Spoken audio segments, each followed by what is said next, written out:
The ocean is not silent.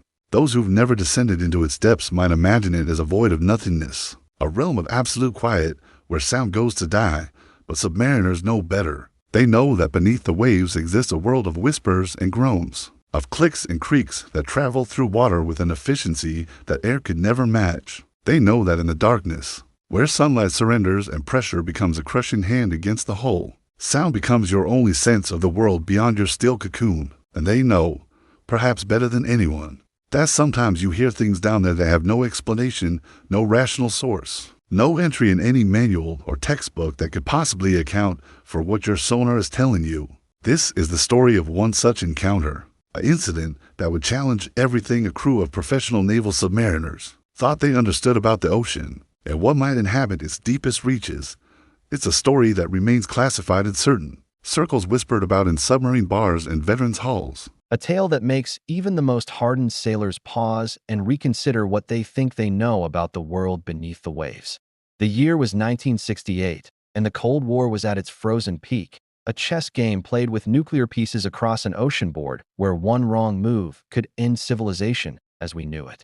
The United States Navy submarine fleet prowled the depths like silent predators, tracking Soviet vessels, gathering intelligence, maintaining the delicate balance of mutually assured destruction that kept the peace through the promise of total annihilation.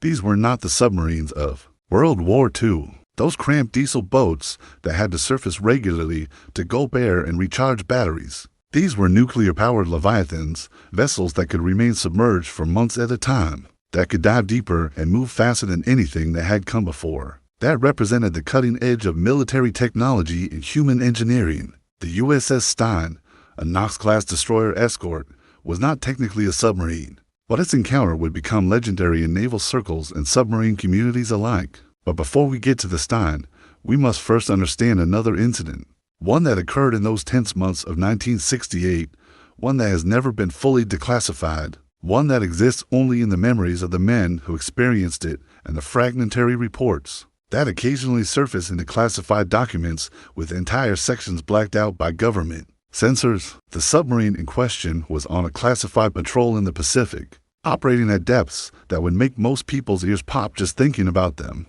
The crew was experienced, professional, men who had logged thousands of hours beneath the waves and who trusted their equipment and their training with their lives. The commanding officer, whom we'll call Commander James Hartley, though that wasn't his real name, was a decorated veteran with 15 years of submarine service.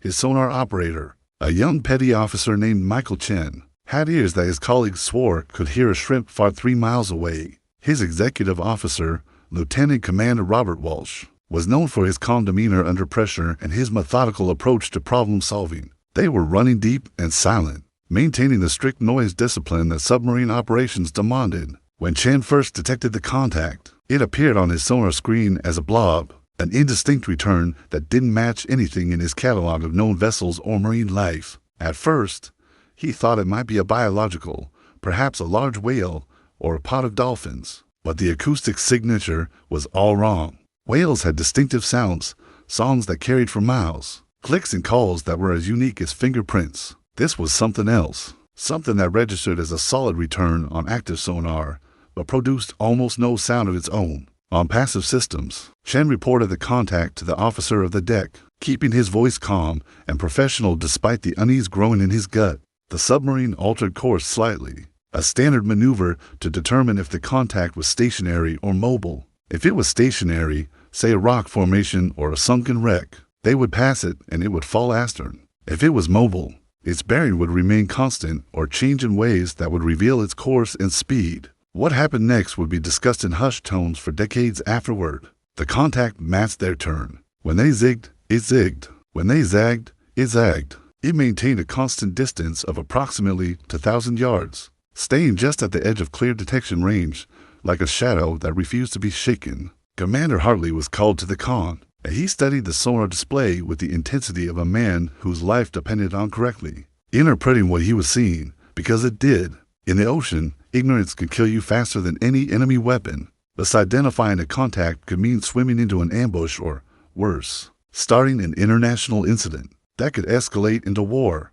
For 3 hours, the contact followed them, maintaining its position with a precision that seemed almost deliberate, almost intelligent. Hartley ordered a series of increasingly aggressive maneuvers, speed changes and depth alterations that should have revealed the nature of whatever was tracking them. A Soviet submarine would have had to make noise to keep up, would have had to cavitate its propellers or use active sonar to maintain contact. A marine animal would have lost interest or been unable to match their speed and depth. But this thing, whatever it was, matched every move with eerie precision, staying locked in formation like a wingman flying on their six. The crew began to feel it then, that primal unease that comes from being prey instead of predator, from being watched by something you cannot see, cannot identify, cannot understand. Submariners are trained to suppress fear, to trust their equipment and their training and their shipmates, but fear is an ancient thing, older than training, older than technology, older than rational thought. It lives in the hindbrain, in the same circuits that told our ancestors to fear the dark and the unknown, to recognize when they had stumbled into the territory of something larger and more dangerous than themselves. Chen's hands were steady on his controls, but Hartley could see the sweat beading on the young man's forehead, could see the way his eyes kept flicking back to the display, as if hoping the contact would suddenly make sense, would suddenly resolve into something familiar and explicable. Walsh stood at Hartley's shoulder, studying the tactical plot with the same confusion that Hartley felt. Every option they considered came up empty. It wasn't behaving like any submarine they knew. It wasn't producing the acoustic signature of any animal they could identify. It was too large to be a whale, but too silent to be a machine. It existed in a category that shouldn't exist, a blank space in their understanding of what could possibly be down here with them. Hartley made a decision that would haunt him for the rest of his career. He ordered a dive, taking them down to their maximum rated depth, pushing the submarine to the very limits of what its hull could withstand. The pressure hull groaned and creaked as they descended, those sounds that always made new crew members nervous, but that veterans had learned to interpret like a language, listening for the wrong kind of groan, the kind that meant structural failure was imminent. They passed through the thermocline, that boundary layer where temperature and density changed sharply, where sonar returns became confused and contacts could disappear like ghosts. But the contact didn't disappear. If anything, it became clearer, sharper, as if whatever was following them was equally untroubled by the crushing pressure that would have collapsed a human body like a paper cup. It followed them down into the abyss, into the realm of darkness and pressure, where only the most specialized creatures could survive, where the water itself became thick and heavy, where the line between ocean and solid earth began to blur. And then it did something that made Chen's blood run cold. It moved closer, not rapidly, not aggressively, but deliberately, cutting the distance between them from 2,000 yards to 1,000, then to 500. On the sonar display they could see it more clearly, now could see that it was massive, far larger than their submarine, and that its shape was somehow wrong, somehow irregular in ways that didn't match any biological profile or mechanical design they knew. It looked almost organic on the screen, like something that had grown rather than been built. But it moved with a purpose and precision that suggested intelligence, intention, awareness. The crew was at battle stations now. Not because Hartley had ordered it, but because training and instinct had taken over. Because when you're being stalked by something unknown in the deep ocean, every nerve in your body screams that you need to be ready for whatever comes next. The weapons officer stood ready at his console. Though what good torpedoes would do against something they couldn't even identify was an open question. The engineering crew monitored their reactor and propulsion systems with obsessive attention, ready to coax every ounce of speed from their submarine if flight became necessary. The contact circled them, moving in a slow spiral that brought it close enough that they should have been able to hear something, anything, on passive sonar. Marine animals made noise. Submarines made noise. Everything in the ocean made noise, but this produced only the faintest whisper, a sound that Chen later described as similar to water flowing over rocks, but deeper, more resonant, as if the ocean itself was singing a note, just below the threshold of human hearing. Then, as suddenly as it had appeared, it dove. Not away, but down, straight down into the absolute depths that existed below their submarine, into the trenches and canyons where no human vessel could follow, where the pressure would crush steel like tinfoil and turn flesh into paste. The sonar tracked it for a few minutes, watching it descend thousands of feet in what seemed like seconds, and then it was gone, vanished into the depths as if it had never existed at all. The silence on the submarine was profound. Men looked at each other with expressions that mixed relief and confusion and a lingering fear that whatever had been down there might come back. Hartley ordered a course change, taking them away from that location at maximum sustainable speed. And for the next week, every member of the crew jumped at shadows on the sonar, expecting at any moment to see that contact reappear, to feel those unseen eyes watching them again from the darkness. When they returned to port, Hartley filed his report, detailing the encounter with as much precision as he could muster, knowing even as he wrote it that it sounded insane, that it read like the ravings of a crew that had been at sea too long, breathing recycled air and living under too much stress. Naval intelligence officers came aboard, men in suits who asked pointed questions and took notes in small leather-bound books. Chen was interrogated for hours about exactly what he had seen on his sonar, about whether there was any possibility he had misinterpreted the returns, about whether equipment malfunction could explain the contact's behavior. Walsh and Hartley were questioned separately, and together their stories compared for inconsistencies, their credibility assessed by men whose job was to determine whether this was a genuine encounter with something unknown or merely a case of collective misidentification brought on by exhaustion and the psychological pressure of submarine operations. The report was classified, stamped with enough restrictions that it effectively disappeared from official record. The crew was debriefed and told, in no uncertain terms, that discussing the incident with anyone outside of official channels would be considered a breach of security protocols. Hartley was reassured that his report was being taken seriously, that analysis was ongoing, that naval intelligence was looking into possible explanations. But he could see in the eyes of the intelligence officers the same confusion he had felt, that same inability to fit what had happened into any existing framework of understanding. And he was not alone, because what Hartley and his crew didn't know was that their encounter was not unique. Throughout the Cold War, numerous submarines from multiple nations had reported similar contacts, objects, or entities that followed them at depth that seemed to possess capabilities far beyond anything known to exist, that defied every attempt at identification or explanation. The Soviet Navy had its own files full of such reports, encounters in the Arctic Ocean and the North Atlantic where their submarines had been shadowed by contacts that matched no known American or British vessel. French submariners operating in the Mediterranean had their own stories. British boats in the North Sea had logged contacts that shouldn't have been there. These reports existed in a strange limbo, too consistent and too well documented to be dismissed as fantasy, too inexplicable to be officially acknowledged. They were filed away, classified, and quietly studied by small groups of analysts who tried to find patterns, tried to determine whether these contacts represented some secret technology, some new class of submarine operating without official acknowledgement, or something else, entirely something that suggested humanity's understanding of the ocean and its inhabitants was far more incomplete than anyone wanted to admit. The USS Stein incident, which occurred nearly a decade later in 1978, provided physical evidence that something strange was indeed happening in the depths. The Stein was a Knox-class destroyer escort operating in the Pacific when it experienced a sudden loss of speed. Upon returning to port and going into dry dock, the crew and engineers discovered that the ship's sonar dome, a large rubber-coated fiberglass structure on the bow, had been damaged in an inexplicable way. It was covered in what appeared to be claw marks, deep gouges and scratches that had torn through the rubber coating and into the fiberglass beneath. But these were not ordinary scratches. Embedded in the rubber coating were dozens of curved, sharp hooks, biological specimens that were sent to marine biologists for identification. The experts were baffled. The hooks were similar to those found on the tentacles of squid, but they were enormous, far larger than anything that should exist on any known species of cephalopod. They were curved and sharp, designed for grasping and holding, and they were embedded in the sonar dome in patterns that suggested the ship had been gripped by something massive, something with tentacles that could span dozens of feet. The immediate assumption was that the Stein had encountered a giant squid, one of those legendary deep-sea creatures that had been the subject of sailor-esque tales for centuries,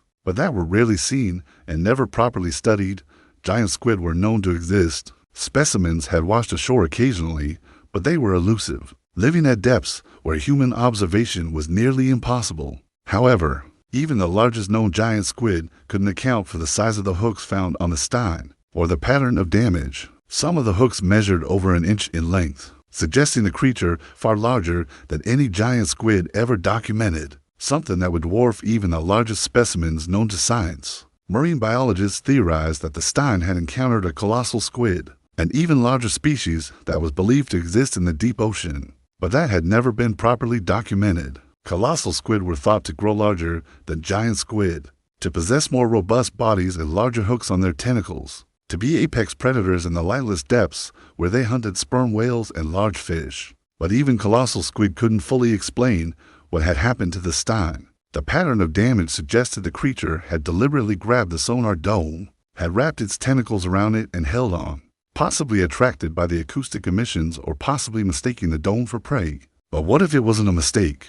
What if whatever grabbed the stein was investigating the ship, examining this strange metal creature that had invaded its territory? What if the encounters that submarines had been reporting weren't chance meetings with confused animals, but deliberate interactions with intelligent creatures that were as curious about human vessels as humans were about them? What if the ocean contained not just animals, but entities, beings that possessed awareness and purpose, that had evolved in the crushing darkness to exploit capabilities and senses that humans could barely imagine? The idea seems fantastic, the stuff of science fiction and horror movies. But it's worth remembering that the ocean is the last great unexplored frontier on Earth. We have better maps of the surface of Mars than we do of the ocean floor. We have sent humans to the moon, but only a handful of people have visited the deepest parts of the ocean, and those visits lasted mere hours in specially designed vessels that could barely withstand the pressure. The vast majority of the ocean, particularly the deep ocean below 1,000 meters, remains unexplored, unseen, unknown.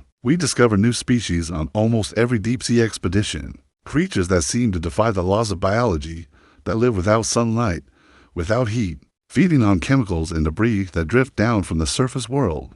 The deep ocean is not empty. It is not a barren wasteland. It is teeming with life, with entire ecosystems that function according to rules we are only beginning to understand. There are fish that produce their own light, that use bioluminescence to hunt and communicate and attract mates. There are worms that live at hydrothermal vents in water so hot it should boil, yet they thrive, building their bodies from the toxic chemicals that spew from the Earth's crust. There are jellyfish that seem to live forever, reversing their aging process and starting their life cycle over again. There are octopi that can change not just their color, but their texture, mimicking rocks and coral with such perfection that they become invisible even to cameras inches away. If such creatures exist, if evolution has produced such diversity and such adaptations to the extreme environment of the deep ocean, then what else might be down there? What other forms of life might have evolved in the abyss, hidden from human eyes by distance and depth and the sheer impossibility of observation? What intelligence might have developed in the darkness? What senses and capabilities might have emerged to exploit the unique properties of the deep-sea environment? Commander Hartley retired from the Navy in 1982, 14 years after his encounter with the unknown contact. In private conversations away from official scrutiny, he would sometimes discuss what he had experienced, always prefacing his account with reminders that he was a rational man, a trained officer, someone who did not believe in sea monsters or supernatural explanations. But he could never shake the conviction that whatever had followed his submarine that day was not an animal, at least not an animal in the way we typically understand the term. It had been to deliberate, to precise, to capable of matching their maneuvers and anticipating their movements. He had done his own research over the years, quietly investigating other reports, talking to other submarine officers who had experienced similar encounters. He learned about the Soviet reports, about the French and British incidents, about patterns that suggested these encounters were not random, but were concentrated in certain areas, certain depths, certain regions of the ocean where the terrain was particularly rugged and the trenches particularly deep. He learned about declassified documents from the 1960s that referenced fast movers, contacts that could accelerate to speeds that should have been impossible for any submarine, that could dive to depths that should have crushed any known vessel, that seemed to appear and disappear at will. Some researchers had begun to speculate that these contacts might represent not biological entities, but something else entirely, perhaps undiscovered geological phenomena that could create false sonar returns, or perhaps classified military technology being tested without official acknowledgement. But Hartley didn't buy those explanations. He had been there, had felt the tension on his submarine, had seen the sonar returns with his own eyes, had experienced the intelligence and intention behind the contact's movements. Whatever had followed them was alive, and it was aware, and it had chosen to interact with them before choosing to disappear back into the depths from which it came. Michael Chen, the sonar operator, left the Navy after his enlistment ended and became a marine biologist, driven by his experience to understand the ocean and its inhabitants. He spent decades studying deep-sea creatures, participating in submersible expeditions and deep-sea surveys, always looking for some explanation, some species or phenomenon that could account for what he had tracked that day on his sonar. He never found it. He documented new species of squid and octopus, discovered new behaviors in deep-sea fish, contributed to humanity's understanding of the abyss. But he never found anything that matched what he had seen. The contact remained unexplained, a blank space in his catalog of marine life, a question without an answer. In 2012, Japanese researchers captured the first footage of a giant squid in its natural habitat, filming the creature at a depth of over 3,000 feet in the Pacific Ocean. The squid was enormous, with tentacles stretching over 30 feet, eyes the size of dinner plates, a body designed for life in the crushing pressure and absolute darkness of the deep ocean. The footage was remarkable, confirmation that these legendary creatures were real, that the sea monsters of sailors' tales had a basis in biological fact. But even as the world marveled at the images, submarine veterans looked at them and knew that giant squid, impressive as they were, still couldn't account for the contacts they had experienced. The squid in the footage was large, but not that large. It was capable, but not impossibly so.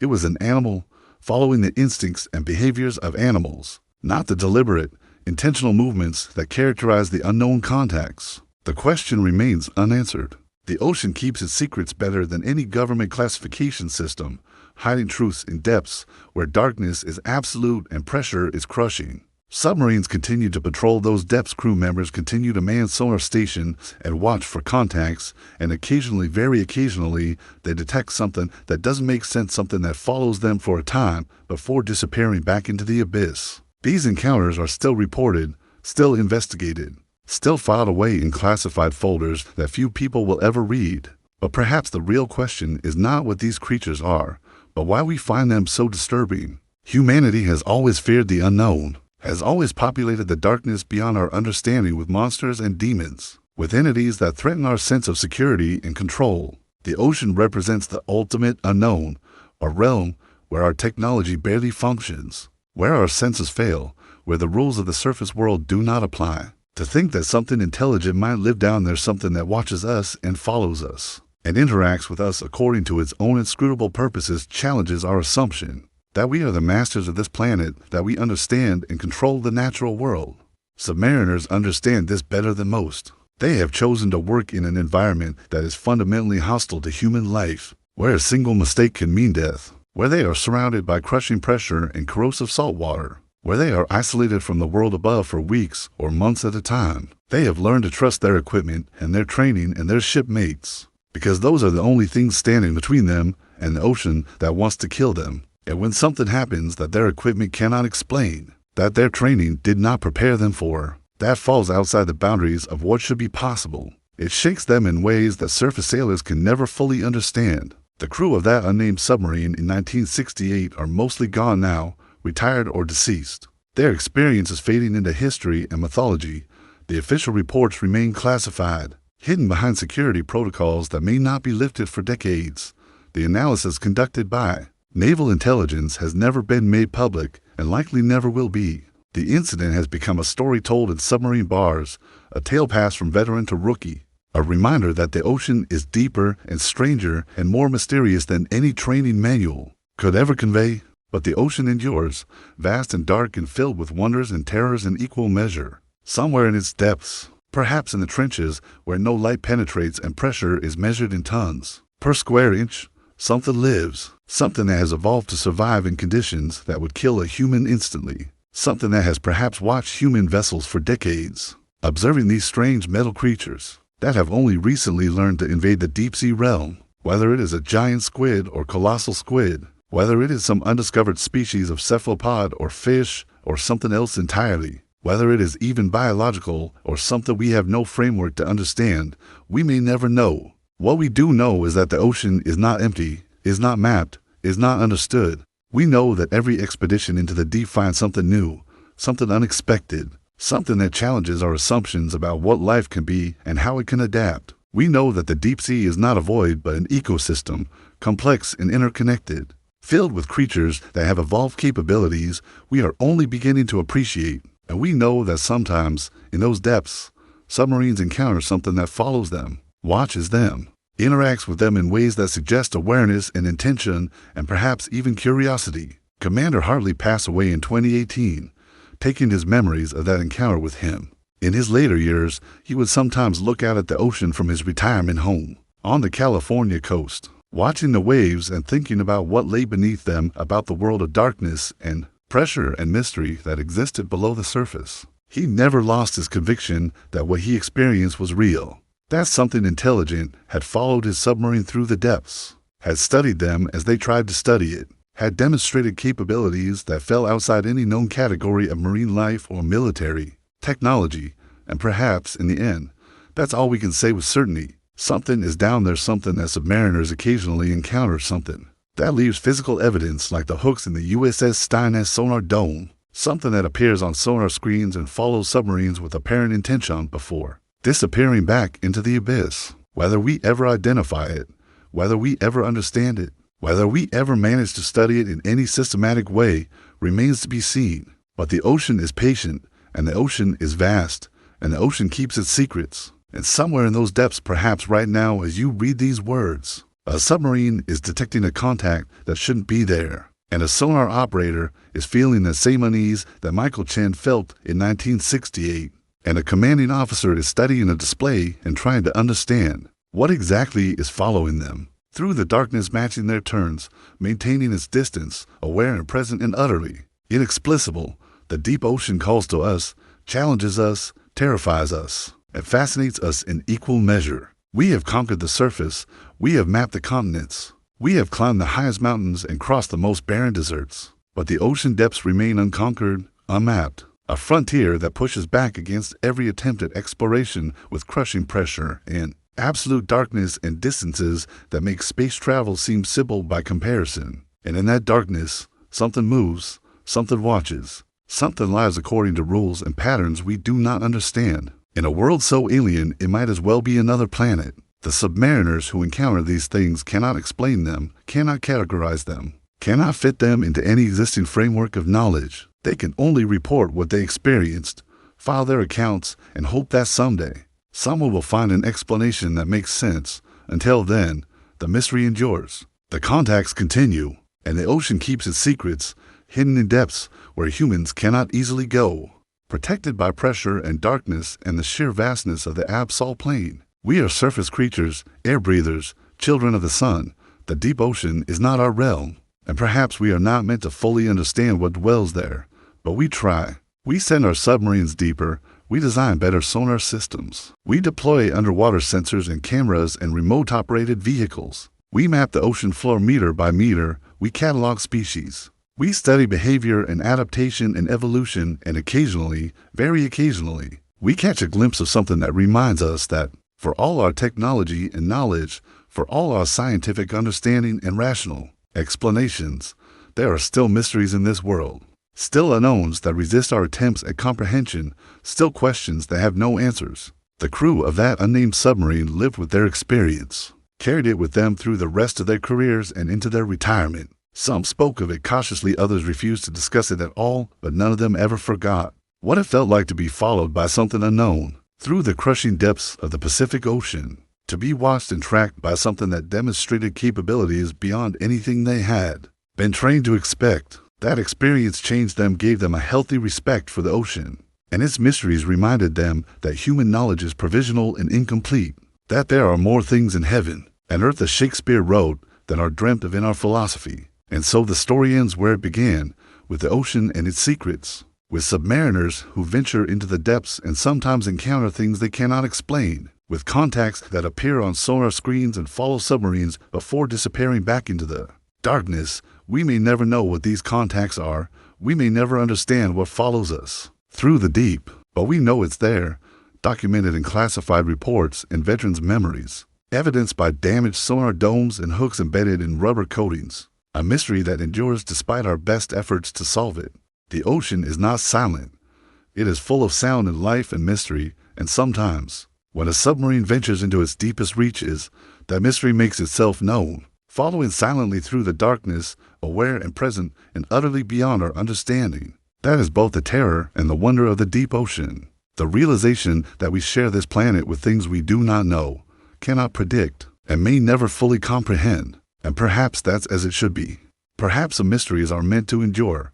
Some questions are meant to remain unanswered. Some secrets are meant to be kept by the ocean that holds them. We are explorers. We are curious. We are driven to understand and explain and categorize everything we encounter. But the ocean is older than humanity, deeper than our understanding, more vast than our ability to comprehend. It existed long before we learned to build boats and will exist long after we are gone. In the meantime, submarines will continue to patrol the depths. Sonar operators will continue to watch their screens, and occasionally something will appear. That doesn't make sense. That follows for a time before disappearing, that leaves those who witnessed it wondering what exactly they encountered in the darkness below. These encounters will be reported, investigated, classified, and filed away, adding to the growing catalog of unexplained phenomena from the deep ocean. And somewhere, in the crushing darkness of the Absol Plain, something continues to exist, continues to hunt, continues to live according to patterns and purposes we cannot fathom. It may be a giant squid or a colossal squid. It may be an undiscovered species. It may be something that biology has no category for, but it is there, and it is real, and it reminds us that this planet still holds mysteries, still challenges our understanding, still has the capacity to surprise and frighten and humble us. The deep ocean is Earth's final frontier, and like all frontiers, it is dangerous and alluring in equal measure. Those who venture into it, who descend into the darkness and pressure and isolation, understand that they are visitors in a realm that does not belong to them, that operates according to rules they barely understand. And when they encounter something that falls outside their understanding, they can only observe, report, and wonder. That wonder, that sense of encountering something beyond our knowledge, is perhaps the most human response of all. It reminds us that we are small, that our understanding is limited, that the universe is larger and stranger than we can imagine. It keeps us humble, keeps us curious, keeps us exploring despite the dangers and the mysteries and the things we cannot explain. And so the story of the submarine and the unknown contact becomes part of the larger story of humanity's relationship with the ocean, a relationship defined by fear and fascination, by exploration and humility, by the constant tension between our desire to understand and the reality that some things may be beyond our comprehension. It is a story that continues to this day. Every time a submarine dives into the deep, every time a sonar operator detects an unexplained contact, every time we are reminded that we share this planet with things we do not know. The ocean keeps its secrets, and we keep exploring, keep searching, keep hoping that one day we will understand what lies beneath the waves. Until then, the mystery endures, the contacts continue, and somewhere in the darkness, something follows.